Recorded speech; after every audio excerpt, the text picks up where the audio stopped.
Bismillah, Assalamualaikum warahmatullahi wabarakatuh. Pada kesempatan sore hari ini, di mata kuliah Metodologi Studi Islam, saya perwakilan dari kelompok 4 akan membahas tentang karakteristik ajaran Islam, pendekatan teologi normatif, seperti itu. Jadi tentang teologi Islam.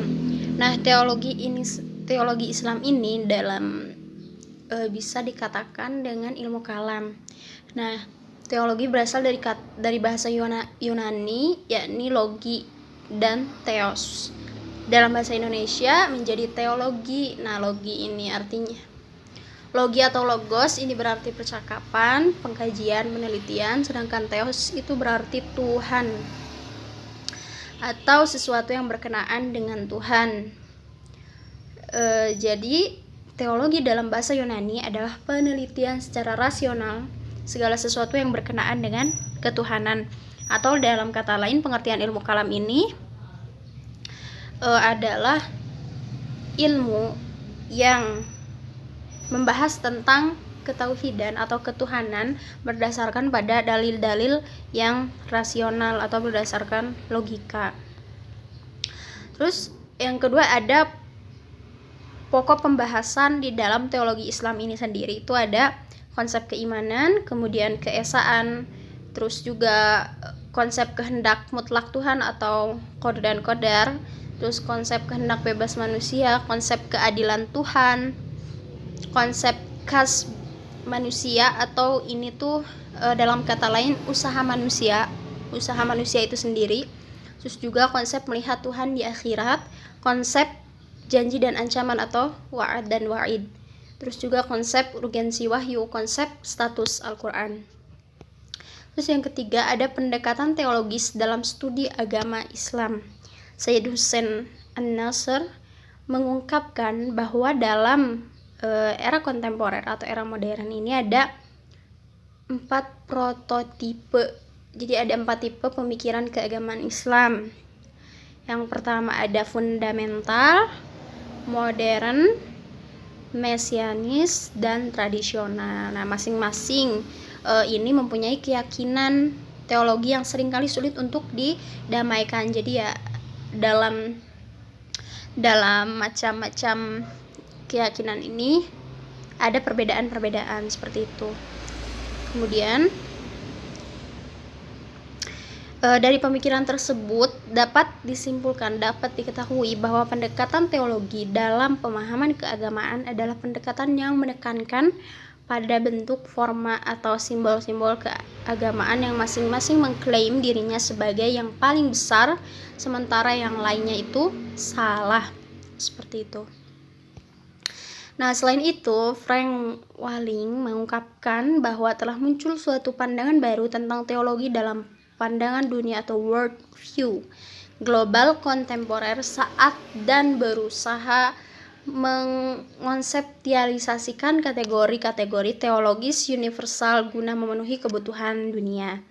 Nah, ada 3 hal yang ditekankan pada pandangan Frank Walling. Yang pertama ada teologi itu senantiasa berkaitan dengan Tuhan. Terus juga dilihat secara mitologis, filosofis atau dogmatis. Nah, kedua, doktrin tetap menjadi elemen signifikan dalam memaknai teologi. Ketiga, teologi sesungguhnya adalah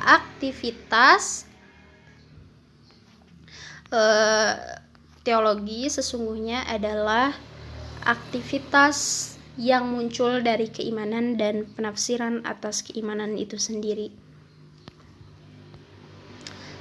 Beragam pendekatan teologis dalam studi agama. Ini ada yang pertama ada pendekatan teologi normatif.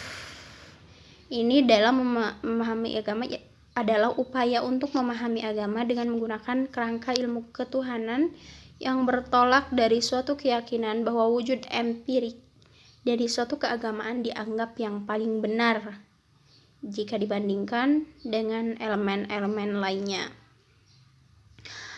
Model pendekatan ini oleh Muhammad Natsir Mahmud disebutkan sebagai pendekatan teologis apologis. Hal itu karena pendekatan ini cenderung mengklaim dirinya sebagai yang paling benar.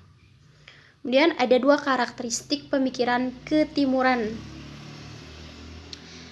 Yang pertama itu ada menghargai fakta dan diikuti oleh fantasi yang bebas, tetapi di sisi lain terkungkung. Yang kedua, tidak menghargai kebebasan berpikir dan kebebasan intelektual. Amin Abdullah dalam hal ini mengomentari bahwa pendekatan teologis mata-mata tidak dapat memecahkan pluralitas agama sekarang ini gitu. Lebih lagi, kenyataan demikian harus ditambahkan bahwa doktrin teologi pada dasarnya tidak pernah berdiri sendiri, terlepas dari jaringan institusi atau kelembagaan sosial masyarakat manapun. Nah, pendekatan normatif ini dapat diartikan studi Islam yang memandang masalah dari sudut legal formal atau dari segi normatifnya. Dengan kata lain, pendekatan normatif ini lebih melihat kepada studi Islam dari apa yang tertera dalam teks Al-Quran dan hadis. Seperti itu.